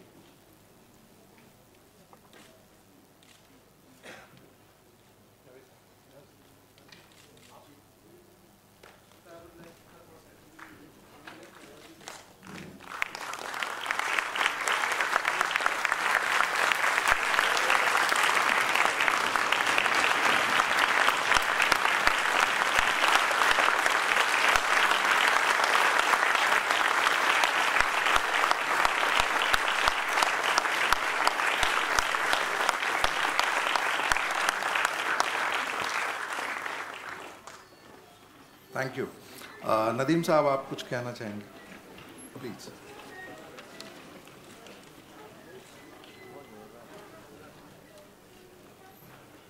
कहने के लिए कुछ रह नहीं गया है, क्योंकि आप लोगों ने ये भी देखा और जावेद भाई ने जितना उनके लिए कह दिया। आदाब नीलिमा, आदाब गुलजार साहब, आदाब सर, विनय, कमलेश भाई एंड और रॉबिन भी है मेरा भैया। सो there's nothing more to say. It's like Neelama also said, you can understand the sentiment. It's very emotional for me. And दो बातें कहना चाहूँगा जो दिमाग में आई। एक तो परसों उनका बर्थडे था, so this is the best birthday present he can get. Thank you very much. And this is for you, boss. And he'd be very happy knowing that this award has come from his fraternity. He'd be happy. I'm sure he's watching from somewhere. I don't want to say anything more. I'll just give it to Parvati. She'll say to whatever she wants to say. Thank you so much. Namaste, Adab, and hello to everyone and all the important people. Gulzar Sahab, everyone is important. Adab, Adab, Namaste, everybody. Nilima, hi. And all the wonderful people here whom I don't know personally, but love you all. Thank you very much to the SWA. Javed Saab, I'd like to say a special thanks to him for the beautiful citation and talk that he's given on my father-in-law. And Ranveer ji, thank you so much also for being here with us. Rahi Saab ke baare mein I don't know, I'll just take one quick minute of your time to mention that I actually came from London. I was not born in India. मेरी हिंदी एकदम बढ़िया नहीं है, लेकिन राही साहब एक ऐसे व्यक्ति हैं, I knew him as a person more than a professional. And the welcome that he gave me as a Hindu bahu was most disarming, most beautiful and gracious. And I would like to let people know that my father-in-law was way beyond just a writer, way beyond a poet, way beyond a novelist, way beyond the regular showbiz person. He was a Mahan insan for me because he practiced the values of unity, he practiced the values of love and all inclusiveness. There in his house, there was no one who could come to his house and go back without eating. In his house, his doors were always open. उनके दरवाजे हमेशा खुले रहते थे सबके लिए, जो भी आते थे बिना खा के वो उनके घर से नहीं जा सकते थे. तो it was a very unique relationship. हमारे relationship जो राही साहब के थे, it was not just of a father-in-law and daughter-in-law. We were friends.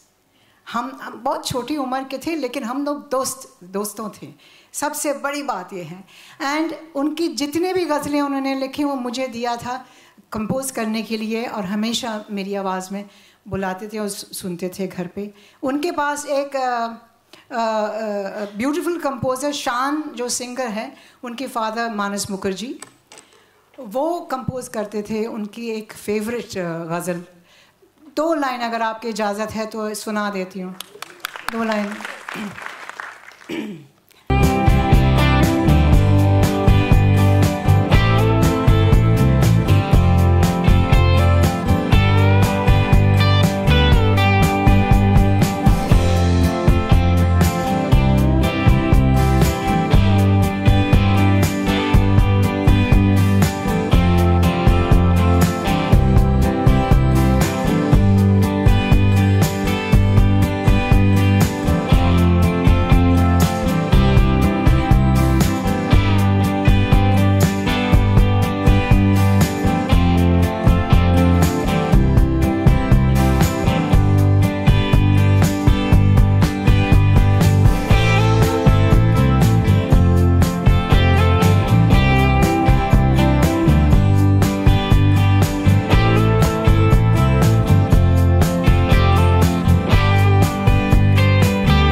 Shaking, I'm a little bit vibrating at the moment with the emotion, and I'm grateful. I'm so grateful that Rai Saab is being acknowledged.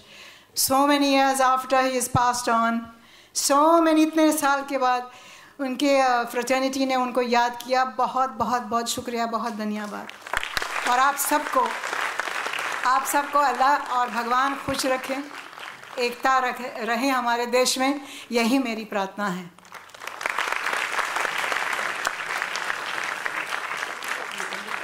Thank you नंदन साहब।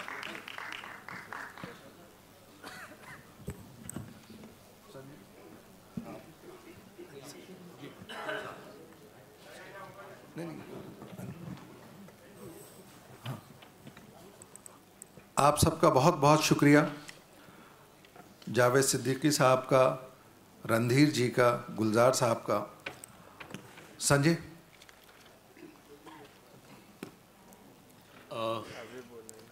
आप सबका बहुत बहुत शुक्रिया, गुलजार साहब, रणधीर कपूर साहब, जावेद साहब और सारे लोग जिनको आप लोगों ने पहली बार मिला, पहली बार जाना कि उनके साथ में क्या रिलेशन है।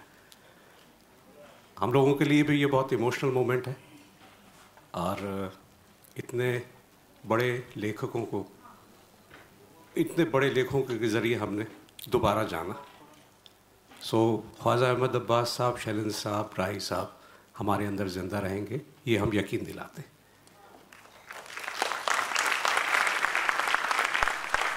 इसके बाद का जो फंक्शन है, इसके बाद की जो बातचीत है, वो बहुत इम्पॉर्टेंट है हम सब के लिए।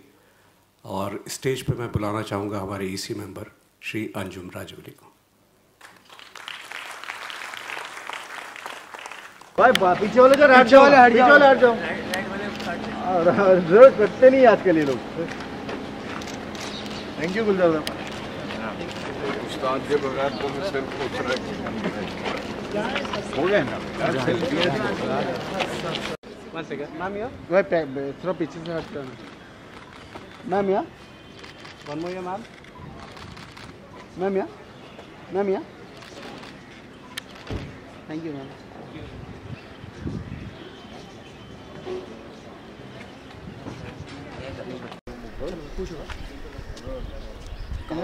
काफ़ी इमोशनल समय रहा होगा आपके लिए स्टेज पर हमने देखा जी। तो क्या कहना चाहिए इतने टाइम बाद सम्मानित होना behalf of your grandfather? Actually, it's a very difficult thing for me to talk about him right now because रोज़ ही हर दूसरे दिन हम वहीं से गुज़रते हैं जहाँ पे हमारे नाना रहते थे, ख्वाजा अब्बास साहब, हमारी मम्मियाँ नाना, बाचू चाचा मैं उनको बुलाती थी। हम लोग वहाँ से निकलते थे मैरियट्स के सामने से, तो आपने देखा होगा लेफ़्ट साइड पे उनके नाम की एक सड़क है, बस वही उनकी रिहाइश हुआ करती थी। और हमने बचपन का बहुत वक्त वहाँ पे गुजारा। और उन्होंने एक फ़िल्म बनाई थी हमारा घर, चिल्ड्रन सोसाइटी के पास अभी तक वो घर है। वो ज़माने की सबसे बेहतरीन फ़िल्म थी जो बच्चों के लिए बनाई गई थी, जो आजकल बच्चों के लिए फ़िल्में नहीं बनाते। और उसमें मेरे भाई, मैं कहना चाहती थी लेकिन मैं इतनी इमोशनल हो गई स्टेज पे कि मैंने कहा नहीं। हमारे भाई AN अनवर, अहमद नदीम अनवर, घर में हम उनको मोहब्बत से प्यार से पाशा बुलाते हैं, उन्होंने उसका लीड रोल किया था। एंड बहुत खूबसूरत फिल्म थी, सोशली बहुत रेलेवेंट फिल्म थी। पाशा को बेस्ट एक्टर्स अवार्ड मिला था, उस फिल्म को मिला था। उसमें मैंने भी एक छोटा सा किरदार किया था, यूं ही मामूली सा। तो वो सारी यादें जुड़ी हुई हैं, वो फिल्में, वो शूटिंग, वो मामाचू चाचा का टोपी पहनना मुझे, और उनका सब बच्चों को चिढ़ाना और सिखाना, और इतने आराम से सिखाते थे, मोहब्बत से हम लोगों को घुमाते थे। हम लोग उस माहौल में इतना कुछ सीख गए, इतना कुछ हमने इल्म पा लिया कि हमें पता भी नहीं चला। So those were great days. And because I am the daughter of Anwar Azim sahab, तो मैं इल्म और अदब की दुनिया में ही बड़ी हुई हूँ। मैं एक क्लासिकल डांसर हूँ। मैंने कोशिश की है इम्बाइब करने की कथक में कि मैं एक अच्छी नज़में, गज़लें, अच्छे मौजू को लेके कुछ करूँ। So, what can I say? I mean, Khwaja Ahmad Abbas Sahab was a great person. He was a beautiful human being. Besides the fact that he was a great personality, he was iconic, he wrote so well, he made films that he believed in. लेकिन उससे ज़्यादा जो बढ़ के मैं कहना चाहूँगी कि he was a beautiful nana to have. Ishan की हम बात करें तो आपने ईशान को फिल्म इंडस्ट्री में आने से पहले कितनी ख्वाजा अहमद रज़ा जी के बारे में बताया, ख्वाजा अहमद अब्बास साहब के बारे में बताया, कितना उनके बारे में बताया, कितना ईशान ने जाना उनके बारे में, या उनकी पिक्चरों के बारे में, उनकी कहानियों के बारे में? जी वो जानते हैं, और he is completely introduced to his cinema, to his writing. हमारी माय मदर यानी कि ईशान की नानी खुद जो एक बहुत बड़ी राइटर और एडिटर रही हैं और हैं, उन्होंने बच्चों को काफ़ी कुछ इंट्रोड्यूस किया है हर चीज़ से, अदब से। तो माचू चाचा की तो हमारी किताबें हमारे घर पे हैं। So he is well introduced. Very proud for you also like mother of Ishaan. Thank you Shahid. और ईशान की बात करें, successful movie first Bollywood, like second, if you can say. Yes, Beyond the Clouds, and then Dhadak. Yes. Very proud moment for you also. Yes, very, very, very, very fulfilling, very proud, very grateful, and lots of love for my children right now in my heart. मैंने मेहनत की और उन्होंने मुझे, they've gifted me back with the most that's possible. Yes. जिस तरह से हमने अभी पिक्चर स्क्रीन में दर्शाया गया, उसको देख के हमें ऐसा लगता है कि उस टाइम स्क्रीन राइटर और लिरिक्स राइटर एक एक्टर से भी ज़्यादा नवाजे जाते थे, और आज ये दौर में नहीं होता है। मतलब स्क्रीन राइटर को कोई जानता नहीं है, बेचारे झोले लेके घूमते हैं, अपनी कहानियाँ बॉलीवुड प्रोड्यूसर को बताते हैं। ये कितना गलत लगता है? मुझे लगता है कि इसकी वजह यह है कि ये फिल्म इंडस्ट्री एक बहुत ही लार्ज और ह्यूज जगह है, और आज जो है सेलिब्रिटी सिस्टम बहुत आगे बढ़ चुका है। तो कुछ ही लोग सेंटर में हैं और वो लाइमलाइट ले रहे हैं, लेकिन मुझे ये नहीं लगता कि फ़िल्म इंडस्ट्री की तरफ से कोई कमी है, क्योंकि अवार्ड्स फंक्शंस में भी उनको उसी तरह से नवाजा जाता है, और क्रेडिट्स में भी उनको उसी तरह से। मेरे ख़्याल में ये हमारी थोड़ी सी अपनी मेंटालिटी की कमी हो गई है कि हम सिर्फ स्टारडम के पीछे भागते हैं और उन चेहरों के पीछे भागते हैं जो naturally they spell stardom out. So heroes, heroines and all celebrity filmmakers and producers. तो ये मेरे ख़्याल में इस ज़माने की कमी है और इसके लिए ख़ुद फिल्म इंडस्ट्री के जो बहुत ही इम्पोर्टेंट लोग हैं और हम सब हैं जो जुड़े हुए हैं, उनके लिए बहुत ज़रूरी है कि इस तरह के गेट टुगेदर्स हों, इस तरह के जहाँ ऑनर किया जाए, जहाँ इतने ज़बरदस्त बातें की हैं और ऐसी ज़बरदस्त हमें ख़बरें मिली हैं, इन्फॉर्मेशन मिला है, वो बहुत ज़रूरी है, बहुत ज़रूरी है. आज जावेद सिद्दीकी साहब ने जिस तरह से कमलेश पांडे जी ने बात की है, इतना कुछ हमें हासिल हुआ है. तो अगर इस तरह के ज़्यादा लार्जर लेवल पे होता रहा तो आजकल के जनरेशन को भी जानने को मिलेगा. जब इल्म ही नहीं है तो फिर किस तरह से होगा. So the writers federation has to do this and I am very happy I am here with all of you and with everybody, and I had a lovely evening. Thank you so much for this honor. Thank you so much. Thank you. SWA. Thank you.